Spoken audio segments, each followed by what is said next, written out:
BNP ডিজিএফআইয়ের মাধ্যমে কোনো গণমাধ্যমকে কোনো সাংবাদিককে বলছে না যে আপনি এটা লিখতে পারবেন না, এটা বলতে পারবেন না। একটা প্রমাণ আপনি দেখাতে পারবেন? আজকে বিটিভির প্রতি তাদের কেন এত আক্রোশ আমি জানি না। গণ অভ্যুত্থানের পরে বিটিভি তো মোটামুটি নিরপেক্ষভাবেই কাজ করছে। এখনো পর্যন্ত বিটিভি শুধুমাত্র সরকার দলের নিউজ প্রচার করছে এটি নয়, বরং নিরপেক্ষভাবে সব দলের নিউজ তারা প্রচার করার চেষ্টা করছে। রাষ্ট্রীয় একটি গণমাধ্যম সবসময় আমরা দেখি যে রাষ্ট্রের পক্ষেই সবসময় তাবেদারি করার চেষ্টা করে, এটা বাংলাদেশের রেওয়াজ। না, এখন বিটিভি তাবেদারি করার সুযোগ নাই, কারণ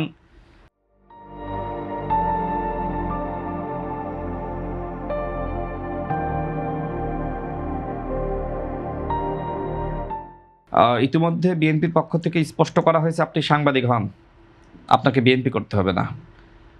এবং কোনো সাংবাদিক যদি এরকম বিএনপি হওয়ার চেষ্টা করে, বিএনপি সেটাকে নিরুৎসাহিত করছে। বিএনপি গণমাধ্যমের এবং সাংবাদিকদের স্বাধীনতা চায় এবং এটাতে বিশ্বাস করে, গণমাধ্যমের স্বাধীনতায় বিশ্বাস করে। বিএনপি ডিজিএফআইয়ের মাধ্যমে কোনো গণমাধ্যমকে কোনো সাংবাদিককে বলছে না যে আপনি এটা লিখতে পারবেন না, এটা বলতে পারবেন না। একটা প্রমাণ আপনি দেখাতে পারবেন?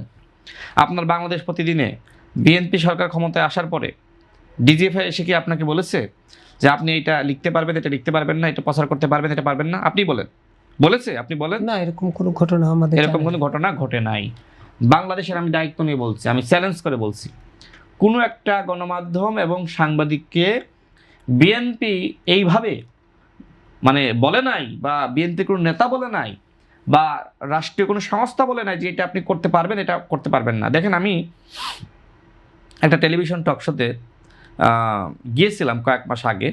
তো ওইখানকার যে আসলে প্রডিউসার, তিনি আমাকে বলছেন যে ভাই, আওয়ামী লীগের সময় ডিজিএফআই এসে আমাদেরকে লিস্ট দিয়ে যেত যে আজকে অমককে ডাকবেন, কালকে অমককে, আর অমককে ডাকবেন না। দেখেন, আমি রাশেদ খান আওয়ামী লীগের সময়ে মিডিয়া রেস্ট্রিক্টেড ছিলাম। আমাকে এনএসআই টেলিভিশন হাউসগুলোতে বলে এসেছিল যে রাশেদ খানকে কোথাও ডাকা যাবে না, কারণ একটা সময় আপনি রেস্ট্রিক্টেড ছিলেন, মাঝখানে তো আপনাকে দেখা গেছে না। আওয়ামী লীগের সময় আমি রেস্ট্রিক্টেড ছিলাম, অন্তর্বর্তীকালীন সরকারের সময় এখন আমি তো কথা বলছি। বাট আওয়ামী লীগের সময় রেস্ট্রিক্টেড বলতে টকশোতে আমাকে ডাকা যাবে না। 2018 সালের কোটা আন্দোলনের পর থেকে আওয়ামী লীগ মনে করলো যে রাশেদ খানকে মিডিয়াতে রাখা যাবে না, মানুষ ভুলে যাক। মানুষ কি এত সহজ? সামাজিক যোগাযোগ মাধ্যমে আজকে সব কিছু করা যায়, প্রচার করা যায়, কথা বলা যায়। মিডিয়া যদি আমার বক্তব্য প্রচার না করে, সামাজিক যোগাযোগ মাধ্যম রয়েছে, ইউটিউব রয়েছে, ফেসবুক রয়েছে, মানুষ তো কথা বলতেছে, তাই না? 2018 সালের আন্দোলন আমরা সংগঠিত করেছি সামাজিক যোগাযোগ মাধ্যম ব্যবহার করে। কোনো মিডিয়া আমাদেরকে এইভাবে আমাদের একচ্ছত্রভাবে সহযোগিতা করেছে এমন কোনো ঘটনা ঘটে নাই, বরং মিডিয়ায় আমাদের প্রোগ্রামগুলো প্রচারিত হয়নি।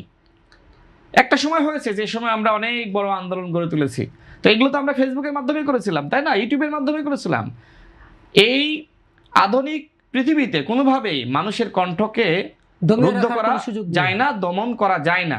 সুতরাং আজকে যদি আমার কোয়ালিটি থাকে, আমার বক্তব্য মানুষের কাছে যাবেই, সেটা মিডিয়ার মাধ্যমে যাক আর সেটা সামাজিক যোগাযোগ মাধ্যমের মাধ্যমে যাক, যাবেই।